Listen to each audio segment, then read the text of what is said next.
Hello students and welcome to today's lecture. The title of today's lecture is Impact of Agriculture on the Human Biosystem. And today's lecture is the part of a series of lectures which I have delivered earlier on the title The Neolithic Ages. We know that the Neolithic culture, what is also known as the Neolithic Revolution, was something which was very important in the development of the Stone Age cultures throughout the world, and it was very Gordon Childe who for the first time used the term Neolithic Revolution to justify the developments which happened during the Neolithic ages and which were characterized by the development of agriculture, including the domestication of plants and animals, the growth of village settlements, and the development of various crafts. So in that perspective, today's lecture will try to highlight the impact of agriculture on the human biosystem.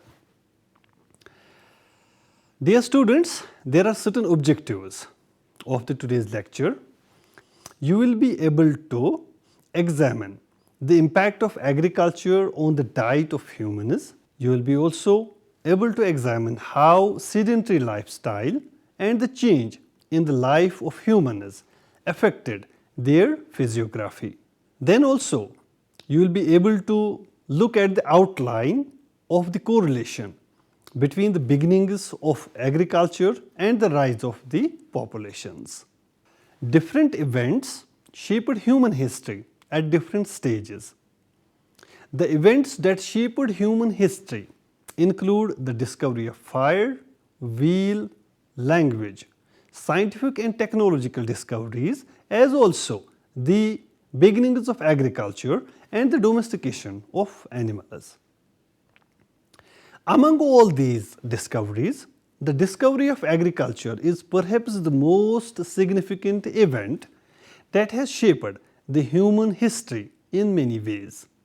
The process of domestication of plants and animals has such a deep impact on the growth of civilization that the scholars like Gordon Childe, as I was just mentioning, he termed this process as the Neolithic Revolution because it had far-reaching consequences on the existence of the human societies. Understanding history of agriculture has been considered prerequisite for understanding the history of the rise of civilizations, cities and towns, and for everyday life. The domestication of plants and animals led to the growth of population that in turn also fostered the growth and expansion of the cultures and languages of agriculturists at the cost of foraging groups. For instance, 90% of the languages spoken by humans belong to one of the language families which was used by Eurasians, West Asians and Chinese during the early Holocene period. While foragers regarded themselves as part of an inherently productive nature, the people who started agriculture believed that they can modify and use environment according to their own needs. This quality required a more aggressive attitude towards nature and other human communities. Consequently, such investment resulted in significant consequences for the humans and their surrounding environment. In today's lecture, we shall be discussing the impact of the agricultural activities on the biosystem of the humans. And first, we will be talking about the outcomes of the agricultural process that was set in with the beginning of the Neolithic culture. The beginning of agriculture had far-reaching consequences, and this can be observed from the fact that the Paleolithic humans mostly ate food in raw form and relied upon whatever they got from the nature. But the people of Neolithic period started eating cereals, grains and even pulses in large quantities. This had significant impact on human physiology and even psychology. Changes in the food regime had a deep impact on human attitude towards the nature. Now we will be talking about the impact of this agricultural development on the human diet. The beginnings of agriculture had a direct impact on the human diet. Since the arrival of humans on earth, meat consisted as the primary component of human diet. The evidence discovered from ancient sites revealed that meat was the most preferred meal consumed all over the world by the humans during the Paleolithic ages. The beginning of agriculture opened a new way of life and added multiple and diverse food items to the human diet. And among these, cereals were one of the preferred components of diet as suggested by the paleobotanists. From the archaeological evidences, it becomes clear that the early settlers of West Asia and Europe mostly cultivated wheat, while as evidence of rice cultivation comes from the Neolithic sites of South and East Asia. Similarly, Americans cultivated maize and Africans preferred to have millets in their dietary plan as it was mostly cultivated there. The archaeological evidence gathered from the Neolithic sites of Europe has shown that the change in diet of Neolithic humans necessitated the use of salt, which later became an item of local trade and sometimes of grand trade. Humans started cooking and boiling food with the invention of pottery. Apart from this, the domestication of animals added milk and its byproducts to the human diet. The use of milk gave enough strength to the humans and was liked by the people of Europe and even Africa.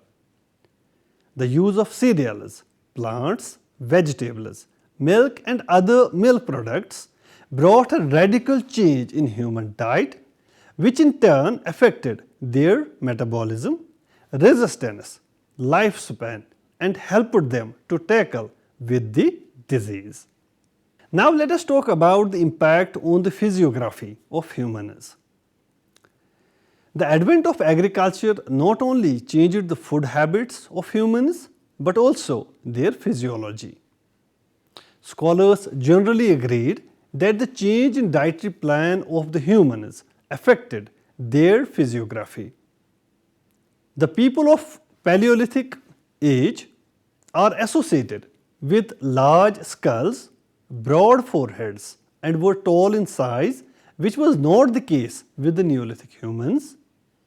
From the skeletal remains discovered from different Neolithic sites, it was found that physically the people of Neolithic ages were shorter in size with very small skulls and were living a shorter life than the Paleolithic humans.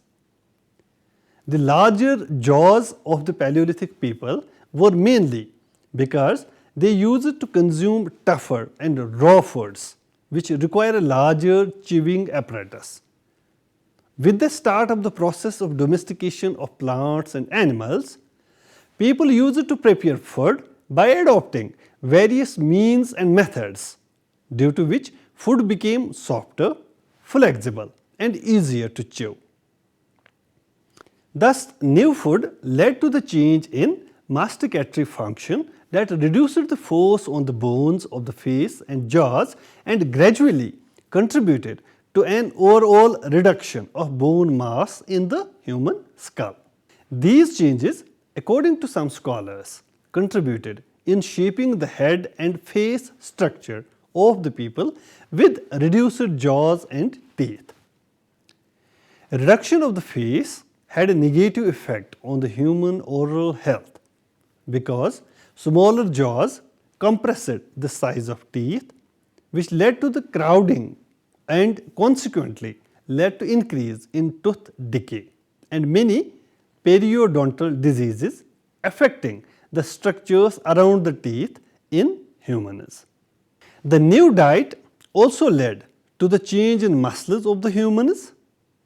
Muscles need proteins, and there is no doubt Paleolithic humans used to consume meat in large quantities, due to which they had large body structure and well-developed muscles.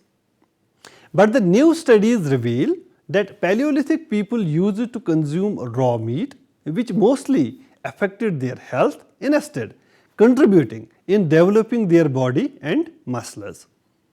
On the other hand, Neolithic humans used to cook their food and consumed varieties of vegetables that facilitated them in building their bodies enough capable to tackle with the diseases.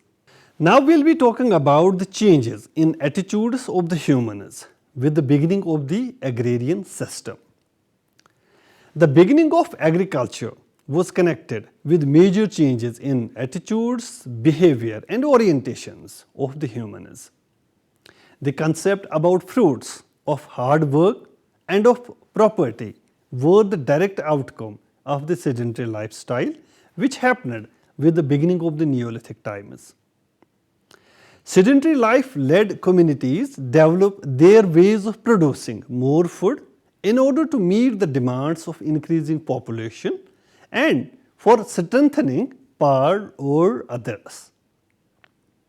This knowledge of power and concern of meeting the challenges, according to certain scholars, was completely foreign to foraging communities.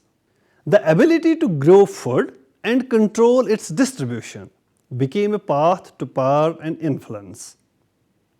Farming activities also impacted the psychology and added knowledge of time to humans. For instance, agriculture needs knowledge of the seasons, which means when to plant and when to harvest. Knowledge about irrigation was also important, and even transplantation. Then breeding seasons for animals, etc., and many other things. Thus, agricultural societies created economies of hope and aspiration. The domestication of plants and animals was an indicator of the power of human observation in the pre-Neolithic communities.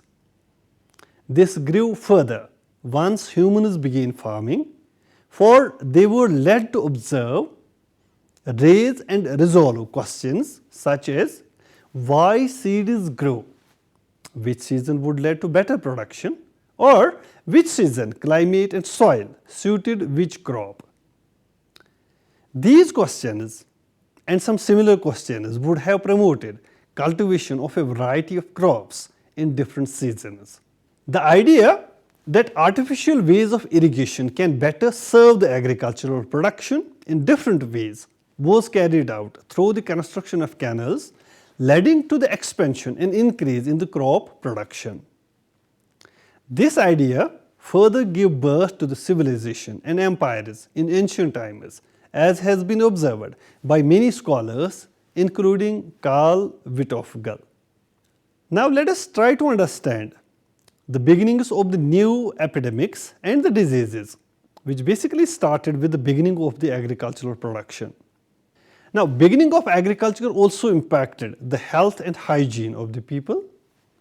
The regular supply of food seems to have increased the lifespan, longevity, resistance and metabolism, as is evident from the observations made by some of the scholars who suggested that Australopithecus lived for 25 years only, as against the Neanderthal man.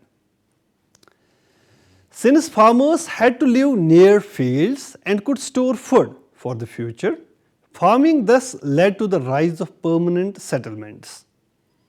This new community life, based on the sedentary lifestyle, created suitable environments for mosquitoes, especially when they started living near marshes and open lands.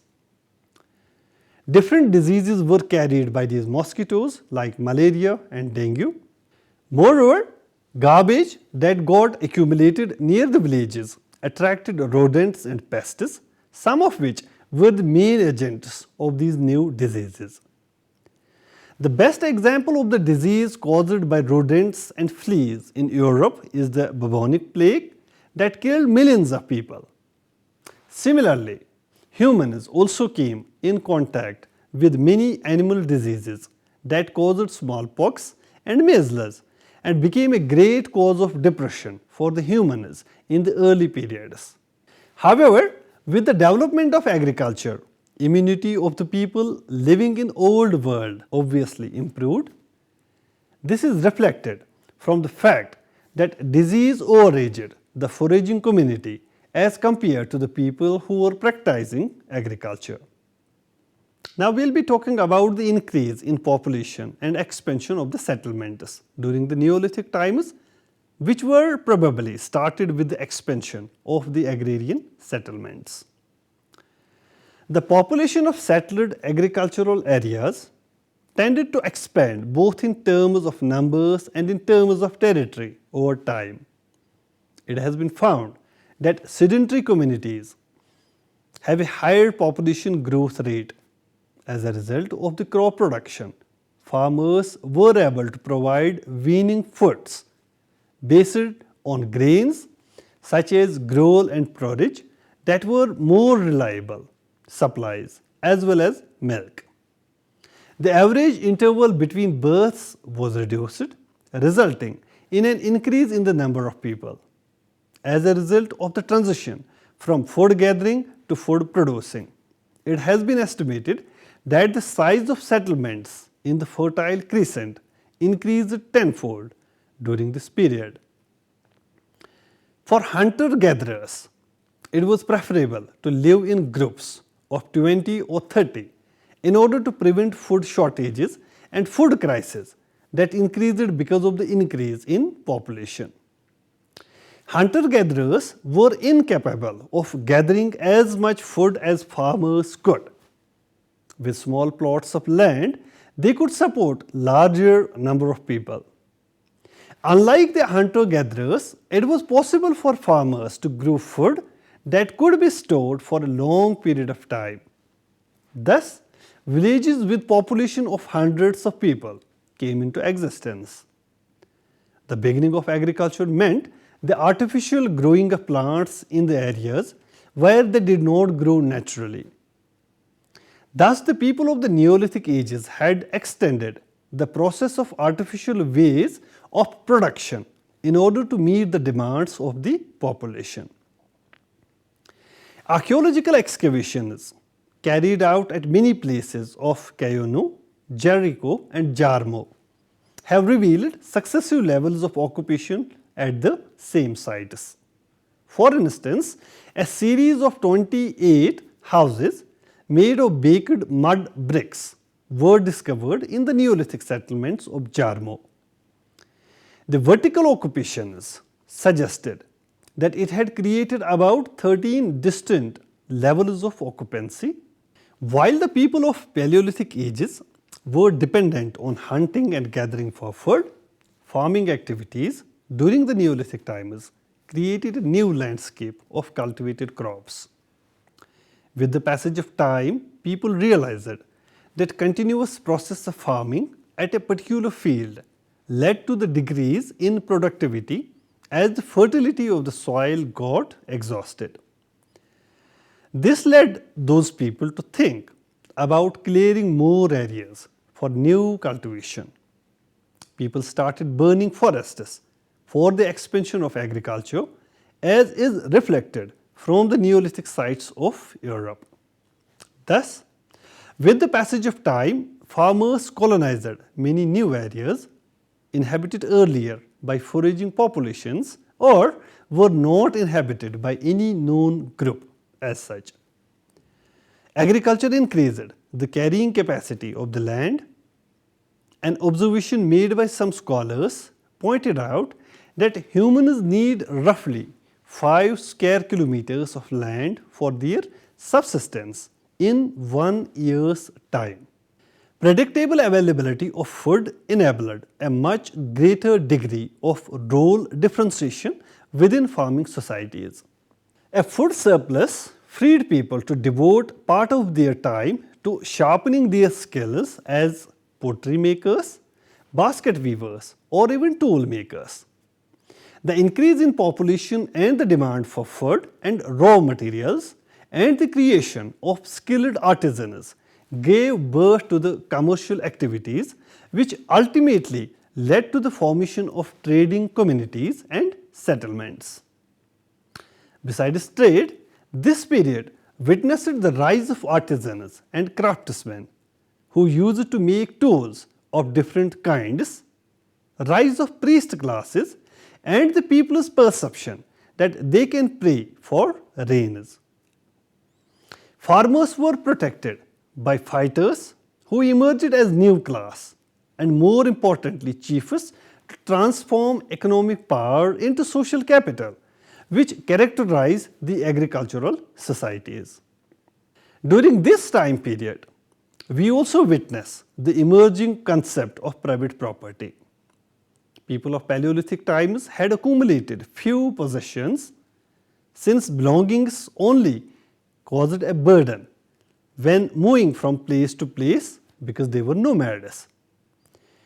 Villages, however, acquired property that they were determined to protect from one another and from even outsiders who might raid the villages. Hunting bands were egalitarian. Generally, no one member had more possessions or more power than another. In farming villages, however, a ruling elite emerged that possessed the whole wealth and wielded power. In the Upper Paleolithic period, there was one specialist, the sorcerer shaman, whereas in the Neolithic communities, there were number of new activities performed by people like the making of pottery, the making of stone tools, farming, woodworking, etc., which demanded a greater role differentiation. There were some negative impacts of the beginning of the farming also. It gave birth to the institution of slavery. Sedentary life resulted into social conflicts, which in turn gave birth to civil bodies that would work as an arbiter between the people, particularly in times of disputes. The new section that emerged as a result of sedentary life were the chiefs or tribal heads. The powerful tribal heads being hungry for wealth and forced other members of the society to obey orders. The more settled villages had powerful chiefs who, with the help of fighters, used to raid other villages, and the people who were subdued were asked to perform agricultural activities for the chief and his subjects. In this way, the beginning of agriculture led to the emergence of slavery in the ancient world. The beginning of farming shaped the mentality of the people as they started observing the nature of different plants. The knowledge that the people gained in observing the qualities of the plants led to the emergence of medicine in ancient world. The movement of the people from one place to another place also contributed in the transportation of the plants and herbs. This is evident from the fact that many plants that were grown in West Asia were later on discovered in Europe. This suggests that people were carrying the seeds and plants along with them during their journey. Neolithic people made great strides in technology. By shaping and baking clay, they made pottery vessels for cooking and storage purpose. The invention of potter's wheel enabled them to produce bowls and plates more quickly and precisely. Stone tools were manufactured and were sharpened by grating them on the rock. The discoveries of the wheel and the sail improved transportation and promoted even trade. Similarly, the development of the plough-based agriculture and the yoking process of oxen made tilling easier for the farmers. These new technologies contributed to the rise of large settlements, which later on emerged as towns and cities during the Bronze Age period. Thus, from the discussion, it is certain that the transition to agriculture was an important event in the history of mankind. This not only shaped the human lives in terms of habits, behavior and attitude, but changed the economic life of the humans as well. It also resulted in beginning of settled life and the establishment of villages. The dependence on agriculture resulted in the increase in population. Effects on habits and health came about gradually. Beginning of agriculture also shaped the mentality of the people who now look at newer ways and strategies to cope with the surroundings. Certainly, beginnings in agriculture did not immediately revolutionize the life and lifestyle of early farmers, but it was definitely a harbinger of several significant social and economic changes that paved the way for more complex social formations. And with this, we have come to the end of today's lecture. I hope you have enjoyed the session. Thank you so much.